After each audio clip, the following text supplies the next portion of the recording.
বাইরে যে পরিমাণ রোদ, গলা শুকিয়ে কাঠ হওয়ারই দশা। এই গরমে এক গ্লাস ঠান্ডা কিছু না হলে কি আর চলে? তাই ভাবলাম নিজের জন্য স্পেশাল কিছু বানাই। এখন যেহেতু আমের সিজন, তাই ভাবলাম আম দিয়েই কিছু বানাই। আর যেহেতু ঠান্ডা কথার কিছু চিন্তা করেছি, আইসক্রিম আর শরবত বাদে কি বা বানাবো। তবে আইসক্রিম বানাতে বানাতে যে দুপুর গড়িয়ে বিকেলে চলে যাবে, তাই ভাবলাম শরবতটাই বানাই। যে পরিমাণ গরম পড়েছে, কোনো কাজ করতে গেলেও মনে হয় আরেকবার গোসল করে উঠি। যাই হোক আর তাই হোক, নিজেকে প্রশান্তি দিতে হলো, যত বাধাই হোক পেরিয়ে বানাবোই আজকে আমের শরবত। কাঁচা আম, পুদিনা পাতা আর হজমি দিয়ে সব তো রেডি করলাম। শুরুতে মরিচ দিতে চাইনি, যে গলায় একটা ঝাঁঝ লাগে তাই ওটার ভয়ে এড়িয়ে যাচ্ছিলাম, কিন্তু বানানোর পর দেখি টেস্টটা একদমই সাদামাটা। তাই সামান্য একটু মরিচ ফ্লেভারের জন্য দিয়েছিলাম, কিন্তু ওটাই যে সবচেয়ে বড় মরিচের সেই ঝাল সামলাতে এরপর ঢালতে হলো 1 বস্তা চিনি। শেষমেশ টক ঝাল মিষ্টি এক চরম বেল। তবে যে যাই বলেন, বানানোর সময় যতই হোক না কেন, এই গরমে এই ঠান্ডা ঠান্ডা শরবতটা কিন্তু একদম প্রাণ জুড়িয়ে দেওয়ার মতো। Now it's time for decoration.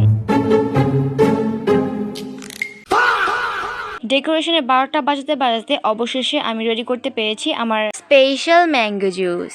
দেখতে যেমন রিফ্রেশিং, খেতেও কিন্তু জাস্ট অসম। শরবতের তৃপ্তি মেটানোর পর হাতে এলো আমার কাঙ্ক্ষিত সেই পার্সেলটা। এটা এসেছে আড়ং আর্ট থেকে।